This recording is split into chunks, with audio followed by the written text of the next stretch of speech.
Hello fellow YouTubers, I am Ryan F. Gassian and today I am going to talk about Islam and secularism.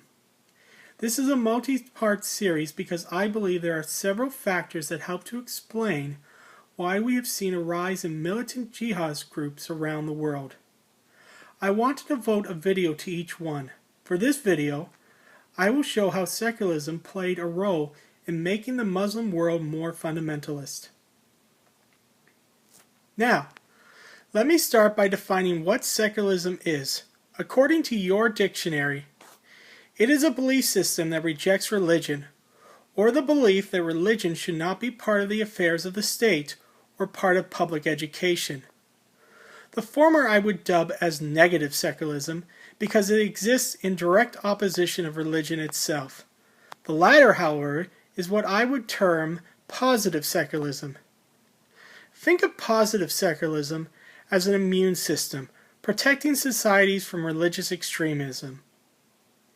It prevents one religious faction from getting power over another by separating church and state and by defending free speech, which allows us to settle our differences peacefully through dialogue. This is why we haven't seen jihadist groups rise in the United States or in Canada. Our Muslim terrorists have been lone wolves. Yes, they were inspired by groups in the Middle East, maybe even trained there, but they were still lone wolves.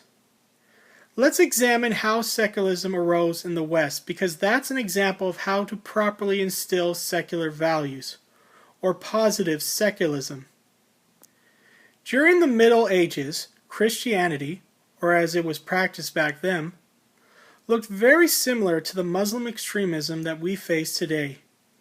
Heretics were burned at the stake, holy wars were fought to spread Jesus' glory around the world, and soldiers believed that dying in battle would guarantee their place in heaven. Then in 1517, Martin Luther began the Protestant Reformation, and the Christian world became divided between Protestants and Catholics. Wars were fought, wars similar to those being waged in the Middle East today, and hundreds of thousands of Christians died in the name of God. Enlightened thinkers like John Locke, Voltaire, Thomas Jefferson, and James Madison began articulating that if we are to ever know peace, all religions must be treated equally, and people must be free to speak truth, no matter where their search might take them. While these ideas would eventually be codified into law, the most famous example being the First Amendment in the U.S. Bill of Rights, this movement began from the bottom up rather than from the top down. It started off as secret societies like the Illuminati, and when I'm talking about the Illuminati, I'm talking about the Bavarian Illuminati, which ceased to exist by 1790. They're not the Illuminati that Alex Jones rants about. Those Illuminati don't exist, just as lizard people and unicorns don't exist. Now, these groups met in secret because they knew their ideas could land them in jail, even on death row. But as their influence grew, more people adopted their beliefs, and in time, governments were forced to amend their laws to protect free speech and religious minorities. Sometimes violence was used, but this always proved counterproductive, and ultimately, those attempts ended in failure. In the Muslim world, negative secularism came to power. Take Turkey as an example. After the fall of the Ottoman Empire, General Ataturk created the Turkey Republic. He was a dictator, and during his 15 years in power, he transformed Turkey into a modern secular republic. Yes, he did separate church and state and made it illegal to discriminate against women, but he also outlawed certain religious clothing and put mosques under state control. After his death, the Turkish military resorted to coups in 1960, 71, 80, and in 1997 to restore secular and democratic traditions. These coups created instability in the country, weakening its economy, which during the 1990s and 2000s saw stagnant growth and high unemployment, as well as alienated large sections of the population. This created ideal conditions for the rise of President Erdogan, who has done everything possible to undermine Turkey's secular institutions. To use my biology metaphor, what the Turkish military did was similar to feeding someone a steady diet of antibiotics to strengthen their immune system. Sure, it works in the beginning, but eventually, the bad bacteria becomes resistant to the antibiotics, while at the same time, the antibiotics kill off a lot of the good bacteria that was supporting the immune system.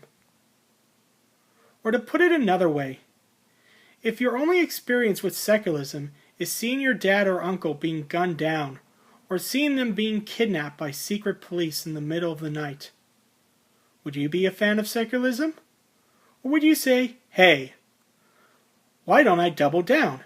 I'm not going to just be a Muslim, I'm going to be a Muslim extremist. A jihadist! Death to the infidels! Allah is great! We saw this elsewhere in the Middle East. In 1953, a CIA-backed coup put the Shah in power in Iran. He set out on an ambitious plan to both modernize and secularize the country. His brutal tactics resulted in a backlash, and in 1971, the Ayatollahs came to power. Egypt, Afghanistan, Iraq, and Syria are other examples of secularism being imposed from the top down, and all have become breeding grounds for Muslim extremists. The only way we can hope to spread secular values is to do it the way our forefathers did, from the bottom up. We need to support secular groups in the Middle East. Iran is a good place to start. The younger generation is far more secular than the older generation, and with better relations with the West, we could see a strong secular movement emerge. Eventually, the leadership will have no choice but to meet their demands. Yes, at first they might try to suppress dissent, but others did the same in Locke's and Jefferson's time. There was a reason why they formed secret societies back then, and it wasn't because they wanted to enslave us all. Again, in time, our side will win, but only if we use grassroots movements rather than brute force to change people's minds. If you enjoyed this video, please press the like button below and subscribe. And don't forget to share using the share button. Oh, and please read my short stories. They tell the tale of a despotic world where America has fallen under theocratic rule, and where people live in fear of the inquisitors, telepathic females assassins who police the populace for thought crimes. A link has been posted in the description box below, and in the immortal words of Mr. Spock, live long and prosper.